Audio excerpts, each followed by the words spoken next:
बच्चों, रावण की पत्नी का नाम मंदोदरी था। मंदोदरी बहुत सुंदर और बहुत समझदार महिला थी। मंदोदरी के पिता एक राक्षस थे जिसका नाम था मयासुर, और जो मंदोदरी की माँ थी वो एक बहुत सुंदर अप्सरा थी जिनका नाम था हेमा।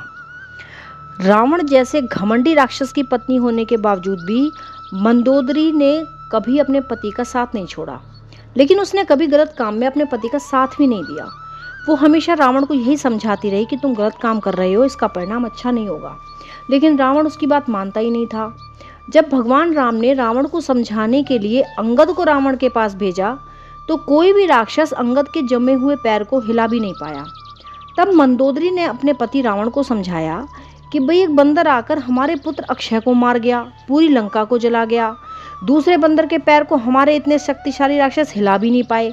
जब ये छोटे छोटे बंदर इतने शक्तिशाली हैं तो प्रभु राम कितने शक्तिशाली होंगे, क्योंकि प्रभु राम की शक्ति पाकर ही तो ये जरा जरा से बंदर हमें तहस नहस करके जा रहे हैं। तो इनकी शक्ति का अंदाजा आप कैसे लगाओगे?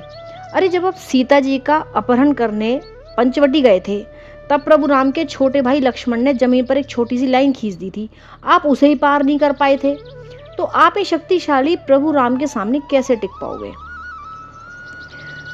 मंदोदरी रावण से कहती है कि इसलिए आप मेरी बात मान लो, प्रभु राम को सीता जी को लौटा दो, नहीं तो सभी राक्षस मारे जाएंगे। लेकिन रावण तो इतना अहंकारी था कि उसे मंदोदरी की एक भी बात अच्छी नहीं लगी, इसलिए वो नहीं माना और मंदोदरी का मजाक उड़ाता हुआ वहाँ से चला गया।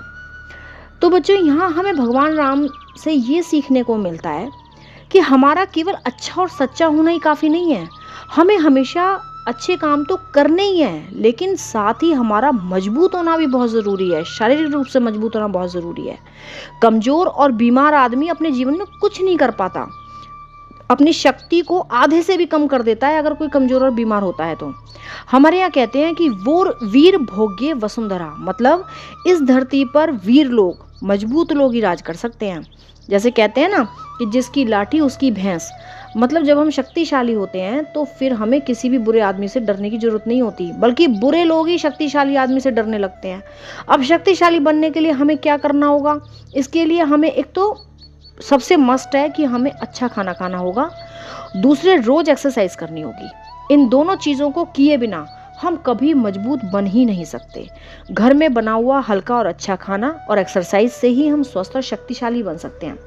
जब हम शक्तिशाली होते हैं और साथ ही हम सबसे बहुत प्यार से बात करते हैं, सबसे अच्छा व्यवहार करते हैं, समाज के लिए या प्रकृति को सुंदर बनाने के लिए अच्छे अच्छे काम करते हैं, तब हम धीरे धीरे अपने प्रभु राम जैसे होने लगते हैं।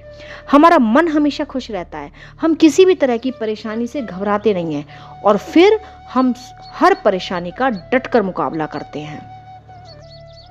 जय सिया राम, जय जय सिया राम, जय रघुनंदन जय घनश्याम, जानकी वल्लभ सीता राम, जब बोलो तब राम ही राम, राम संवारे सबके काम, राम करेंगे पूर्ण काम।